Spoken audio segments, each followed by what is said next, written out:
नमस्कार दोस्तों, हमारे चैनल न्यूज नशा में आपका स्वागत है। मैं हूं महेश गुप्ता। वक्फ संशोधन कानून को लेकर सुप्रीम कोर्ट में चुनौती दी गई है, लेकिन ये कोई पहली बार नहीं है जब मोदी सरकार के किसी कानून को अदालत की कसौटी पर परखा जा रहा है। पिछले 10 सालों में मोदी सरकार के 10 से ज्यादा कानूनों की संवैधानिक वैधता को सुप्रीम कोर्ट में चुनौती दी गई है, चाहे वो सीएए हो, कृषि कानून हो या फिर सोशल मीडिया प्लेटफॉर्म और डिजिटल मीडिया पर अंकुश लगाने का नियम। अब सवाल यह उठता है कि क्या बार बार सुप्रीम कोर्ट का रुख करना इस बात का संकेत है कि विधायी प्रक्रियाओं में कहीं न कहीं संवैधानिक मूल्यों की अनदेखी हो रही है। साथ ही केंद्रीय मंत्री किरेन रिजिजू का यह कहना कि सुप्रीम कोर्ट को विधेयिका में दखल नहीं देना चाहिए, लेकिन संविधान का अनुच्छेद 32 और 226 यह अधिकार न्यायपालिका को देता है। इस मुद्दे पर आज चर्चा के लिए हमारे साथ हैं वरिष्ठ पत्रकार राजीव खन्ना। राजीव जी नमस्कार। नमस्कार महेश जी। सर, पहला आपसे सवाल ये है वो ये कि संविधान ने ही राष्ट्रपति और उपराष्ट्रपति का पद सर्जित किया है। संविधान के तहत ही हमारा जो सुप्रीम कोर्ट है वो बना है। दोनों के फंक्शन अलग अलग है, न्यायपालिका अलग है, कार्यपालिका अलग है, विधायिका अलग है। ऐसे राष्ट्रपति हैं जिनका हर कोई जो सबसे बड़ा पद है शपथ। लेकिन इशू ये है कि क्या हमारी जो संसद है जो कानून बनाती है, पिछले देखा जाए 10 सालों के अंदर जो 10 कानून ऐसे हैं जिनको सुप्रीम कोर्ट में चुनौती दी गई है, तो क्या ऐसा है कि बार बार हमारी जो विधायिका है वो जो कानून बना रही है उसमें संवैधानिक चीजों को अनदेखा कर रही है, जनहित को अनदेखा कर रही है? देखिए महेश जी, इसमें कुछ बड़े महत्वपूर्ण पहलू हैं। पहली चीज तो है कि देखिए सरकार की मंशा क्या है, नियत क्या है जब वो कोई भी कानून लेकर आती है। पहली चीज तो ये है, क्योंकि पॉलिटिकली हमने एक चीज और देखी है कि एक होता है ना, आप आइडिया अलाइव रखना चाहते हैं, लोगों के बीच में अलाइव रखना चाहते हैं और फिर आप उसको डाल देते हैं, उसका आगे जो भी हश्र हो वो आपकी कोशिश होती है कि भाई हम तो लेकर आए थे और किन्हीं कारणों से, या जो आप एक पूरी दूसरी ऑपोजिशन है या बाकी लोग हैं जो सिविल सोसाइटी है, आप उसको ब्लेम कर सकते हैं कि हम तो कर रहे थे, इन्होंने करने नहीं दिया और मामला जाके फंस गया। एक तो वो चीज होती है, क्योंकि नियत क्या है, मंशा क्या है, पहला सवाल तो यहां आता है। दूसरा देखिए, जो एक चीज चिंता की जो चीज है वो ये है कि देखिए जब हम बात करते हैं कार्य प्रणाली की, खासतौर पे हमारा जो लेजिस्लेचर है, जब हम संसदीय कार्य प्रणाली की बात करते हैं, तो उसमें एक चीज होती है थी डिबेट, पार्लियामेंट्री डिबेट, और दूसरी चीज होती है कंसेंसस। देखिए किसी भी डेमोक्रेसी में एक सबसे महत्वपूर्ण चीज होती है कि आपके डायमेट्रिकली ऑपोजिट व्यूज होने चाहिए। यस, कुछ भी हो वो डेमोक्रेसी के लिए बहुत अच्छा होता है। फिर आप क्या करते हैं, फिर आप डिबेट करते हैं। और डिबेट से क्या होता है, डिबेट जब होता है कुछ आप एक कदम आप पीछे जाते हैं, एक कदम दूसरा आदमी पीछे आता है और फिर कहीं बनता है कंसेंसस, जो पहला, हाँ जी, ये वो कंसेंसस बनता है कि हाँ ऐसा किया जा सकता है। वो पहली कड़ी होती है एक प्रोग्रेसिव डेमोक्रेसी की। पर हम क्या देख रहे हैं कुछ सालों से कि ये जो प्रणाली है या ये जो प्रैक्टिस है, इस पे बहुत बड़ा, मैं कहूंगा मतलब बहुत बड़ा एक विराम लगा हुआ है जी। क्योंकि मंशा जो है वो डिबेट की ना होकर बुलडोज करने की हो चुकी है कि आपके पास नंबर्स है तो आप बुलडोज करेंगे। अब पार्लियामेंट्री डिबेट को लेकर कई बार सवाल उठते हैं। यहां तक कहा गया कि जब ऑपोजिशन बोल रही होती है उन्हें बोलने नहीं दिया जाता, उनके माइक म्यूट हो जाते हैं। तो ये सब क्या है? तो फिर चारा क्या बचता है? और दूसरा, जब आप बुलडोज करने की कोशिश करें, देखिए आपके पास अगर एब्सोल्यूट मेजॉरिटी भी है, जिस चीज को हम देखते हैं कि अगर एब्सोल्यूट मेजॉरिटी भी है तो उसके बावजूद वो जो स्पेस होती है आपकी ऑपोजिशन को, वो स्पेस आपको देनी चाहिए, इतना बड़ा दिल भी रखना चाहिए। और फिर ऑपोजिशन जो है, या फॉर दैट मैटर मैं कहूं कि रूलिंग पार्टी है, देखिए दोनों ही पक्ष देश की बेहतरी चाहते हैं, समाज की बेहतरी चाहते हैं। तो क्यों ना एक ऐसा प्रोसेस हो जिसमें डिबेट की जगह हो। डेमोक्रेसी में देखिए सब कुछ डिबेट पे आता है। अब यहां प्रैक्टिस जो है बुलडोज करने की है। एक, पार्लियामेंट में चीजें बुलडोज की जाती हैं, दूसरा फिर आपका जो पूरा इकोसिस्टम है उस पर लग जाता है अपने काम पे। अब इसमें सबसे बड़ा सवाल जो आता है, आपने कई तमाम केसेस आप लिस्ट कर सकते हैं जो हुए हैं, सीएए हो गया, बाकी हो गए, कृषि कानून है, आधार है, बहुत सारे ऐसे कानून है जो आए कानून है, देखिए आप जी। तो उसमें मैं ये कहता हूं कि जो कृषि कानून थे 3, वो स्टैंड आउट करते थे। जिस तरीके से वो ऑर्डिनेंस के थ्रू लाए गए। अब मुझे ये बताइए, ऑर्डिनेंस जो है वो लाया जाता है कोई इमरजेंसी में, उन कानूनों को लाने की क्या इमरजेंसी थी? अब कौन सा रास्ते से आप उन्हें लेकर आए और फिर हमने देखा वो किस तरीके से पास कराए गए। ये तो आप ये कहिए कि किसानों का एक प्रोटेस्ट था और एक अनप्रेसिडेंटेड जो एजिटेशन था, और उसमें भी क्या क्या हुआ। आपने अपने किसानों को कौन सी गाली नहीं दी गई है राइट विंग इकोसिस्टम के द्वारा, खालिस्तानी, एंटी नेशनल, मतलब तमाम चीजें जो भी कहा गया। अब वो आपके अपने लोग थे भाई, यहां डिबेट होना चाहिए था। देखिए एक एग्जांपल मैं ले रहा हूं, जिस तरह हम कृषि की बात कर रहे हैं। देखिए कोई भी डिसएग्री नहीं करेगा कि कृषि सेक्टर को रिफॉर्म्स की जरूरत है, हम सब जानते हैं उसको रिफॉर्म्स की जरूरत है, उसमें कोई मना नहीं करेगा।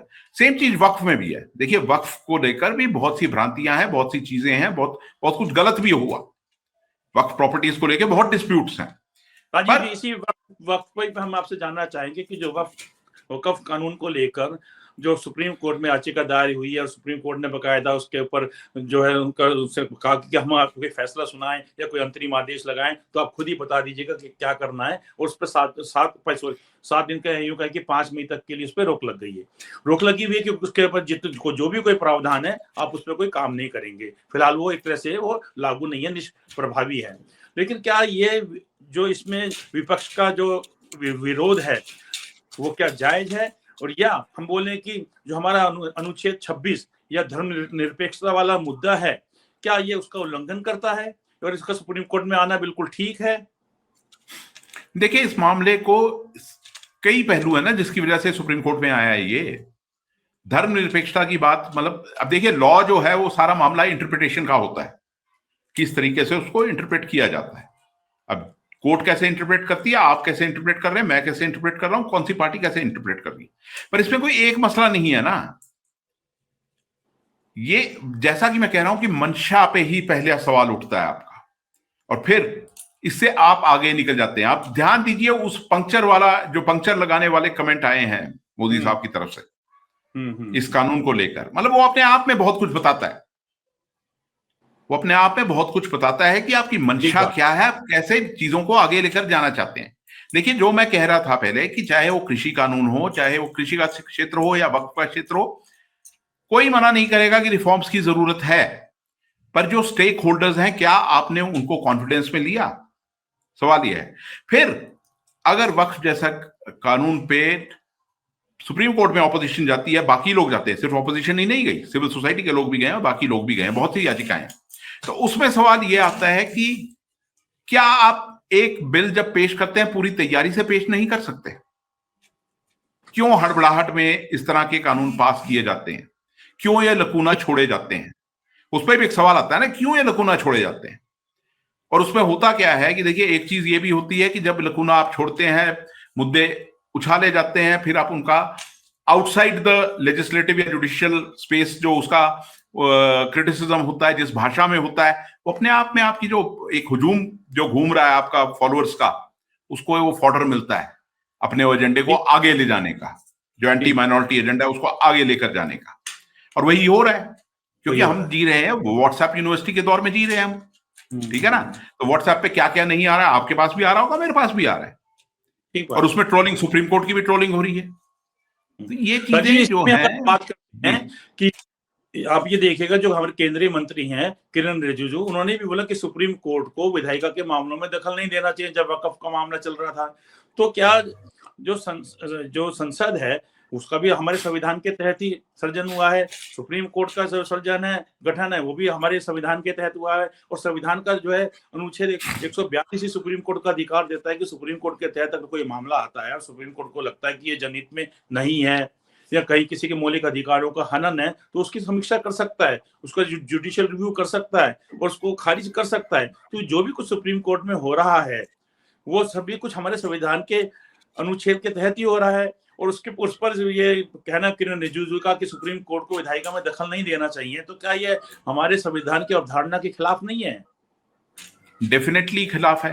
पर एक चीज और मैं कहना चाहूंगा कि देखिए चाहे वो न्यायपालिका हो, चाहे वो लेजिस्लेचर हो, चाहे वो एग्जीक्यूटिव हो, हमारे संविधान की खूबसूरती है इन तमाम चीजों को इसमें इंडिपेंडेंट भी रखा गया है इनको, और इंटरडिपेंडेंट भी रखा गया एक दूसरे पे। और फिर मेरा मेन कहने का मुद्दा यह है कि देखिए, जो भी कानून है या जो भी चीज है वो होनी तो लोगों के इंटरेस्ट में चाहिए ना। अब फिर ठीक और दूसरा क्या है, क्योंकि मेरे चाहे लोगों को अदालत का पब्लिक इंटरेस्ट में होनी, और पब्लिक इंटरेस्ट में होनी चाहिए। अब जिस तरह आपने बात की 100 धारा, वो जो अनुच्छेद 142 की बात की, तो गवर्नर अगर बैठा हुआ है किसी लॉ के ऊपर और नहीं उसको मतलब एसेंट नहीं दे रहा, तो अल्टीमेटली सुप्रीम कोर्ट को इंटरफेयर करना पड़ा।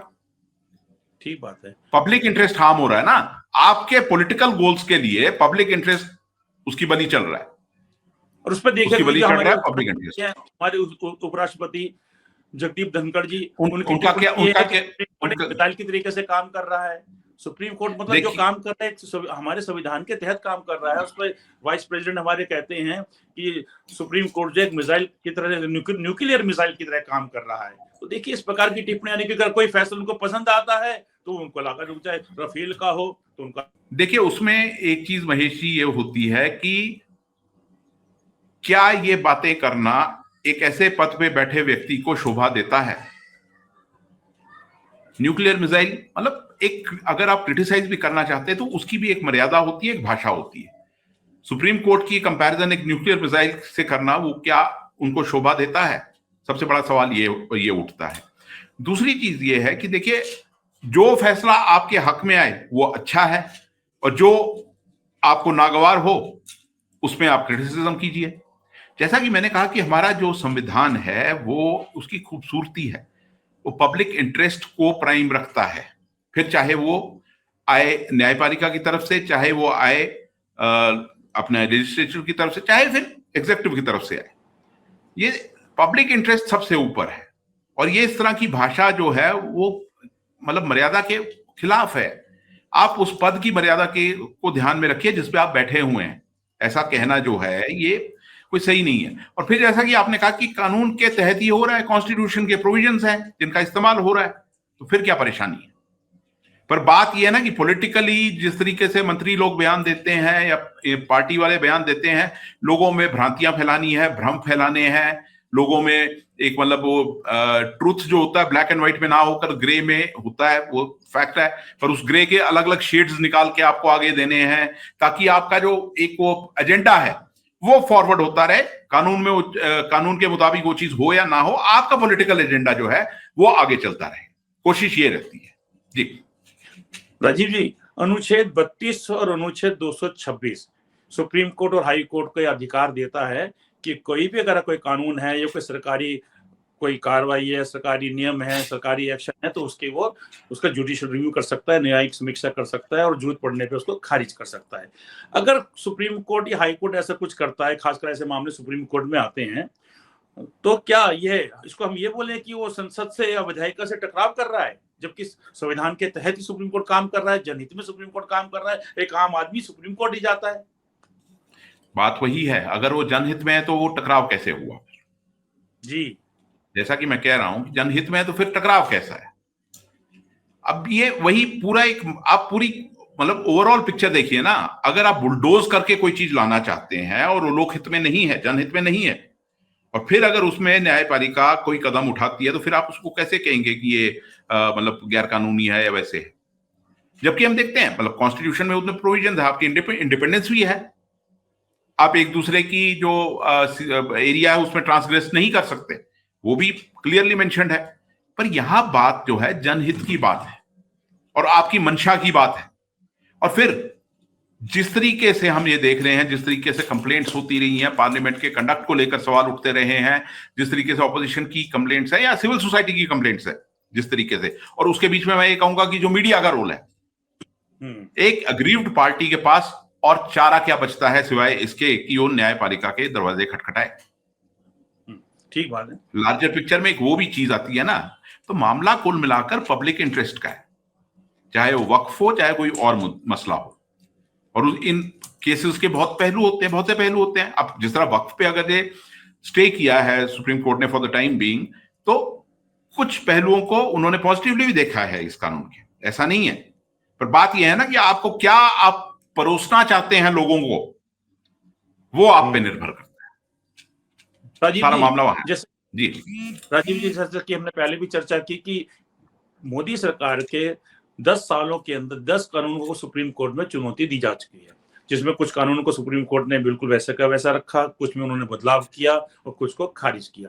लेकिन क्या बार बार से सरकार के जो विधायिका है कानून बनाती है उसको और फिर उसको संसद ही बना रही है और फिर उसको सुप्रीम कोर्ट में चुनौती मिलती है, तो क्या हमारे लोकतंत्र को मजबूत कर रहा है या कहीं ना कहीं हमारी जो विधायिका है उसमें कोई संदेह पैदा करता है, कोई जनता का विश्वास कम करता है या उसकी असफलता की तरफ ये इंगित करता है? नहीं, इसमें बात यह है कि क्यों आप कानून पूरी तैयारी से क्यों नहीं बनाते, या वो लकूना क्यों छोड़ते हैं, वो गैप्स क्यों छोड़ते हैं आप, जिन पे सवाल एकदम खड़े होते हैं। देखिए, जब ये वक्फ का मामला आया तो मैं और आप भी तो पहला सवाल यही उठा रहे थे ना कि क्या आप वक्फ काउंसिल में आप बोल रहे हैं कि आप नॉन मुस्लिम मेंबर्स को नॉमिनेट करेंगे, क्या आप किसी और रिलीजियस बॉडी में मुस्लिम्स को नॉमिनेट करने की बात रख सकते हैं? हमसे पहला इंस्टेंट उठा रहे थे। ठीक बात। तो क्या आप लोगों को ये चीज समझ नहीं आती?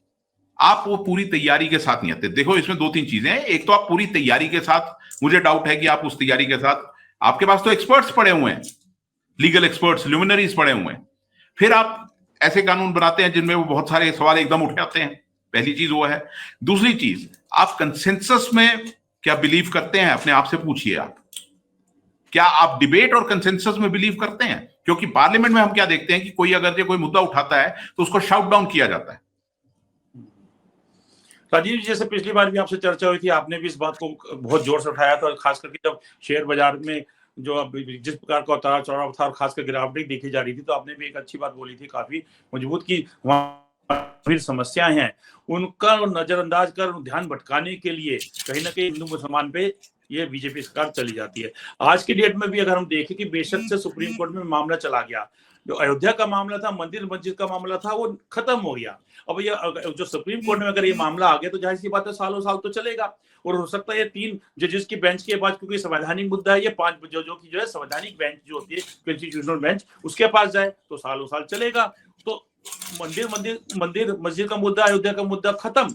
लेकिन अब एक नया मुद्दा खड़ा हो गया कि देखिए, एक पार्टी बोलेगी हमने तो, खासकर जैसे हिंदू मुसलमान है, रेशो 80-20 का है कि हमने तो ये काम कर दिया था, कोर्ट ने रोका हुआ है, इसी को लेकर वो खींचते रहेंगे और अपने वोट मजबूत करते रहेंगे। डेफिनेटली वही चीज है ना, आपको वो जो है उस भट्टी को सुलगाए रखना है, और वही हम देख रहे हैं। मुझे आप एक बात बताइए, क्यों पार्लियामेंट में या बाहर या क्यों रोजगार पे चर्चा क्यों नहीं होती? बिल्कुल ठीक क्यों बात है। क्यों हमारे हेल्थ सिस्टम को स्ट्रेंथन करने के लिए चर्चा नहीं होती? क्यों प्राइवेट धांधली चली हुई है एजुकेशन और हेल्थ में, क्यों उस पर चर्चा नहीं होती? आम आदमी परेशान है, बुरे तरीके से परेशान है, उस पर कभी चर्चा नहीं होगी। क्यों जिस तरीके से लेबर लॉस को फ्लाउट किया जा रहा है लगातार, और जो एम्प्लॉइज की हालत है, क्यों उन पे चर्चा नहीं होती? क्यों कृषि के मुद्दे पे चर्चा नहीं होती? क्यों बार बार इन्हीं मुद्दों को, बस तो वही है, उस भट्टी को आपको सुलगाए रखना है, ध्यान भटकाए रखना है, उसी में लोगों का ध्यान रखना है। तो समुदाय का मुद्दों को हमेशा जीवित रखना है। वोटों का जो रेशो है, एक तरफ बहुत ऊपर है, एक तरफ बहुत कम है, इनसे इसी मुद्दे से ही, इसी रेशो से ही बीजेपी का काम चल रहा है। उसकी वजह से जो देश के जो यूथ है आज कितना बेरोजगार घूम रहा है, जैसे कि आप बार बार कह रहे हैं किसी मुद्दों को भटकाना है, वही बात अभी भी सामने आ रही है। सुप्रीम कोर्ट का फैसला एकदम से तो आ नहीं जाएगा, सालों साल लगेंगे और ये मुद्दा चलता रहेगा। तो राजीव जी, आज की चर्चा में शामिल होने के लिए आपका शुक्रिया। नमस्कार। थैंक यू महेश जी, नमस्कार। और आप हमसे जुड़े रहने के लिए सब्सक्राइब करें YouTube पर, फॉलो करें Twitter पर और लाइक करें Facebook पर। और ज्यादा जानकारी के लिए आपको टाइप करना होगा सिर्फ न्यूज नशा।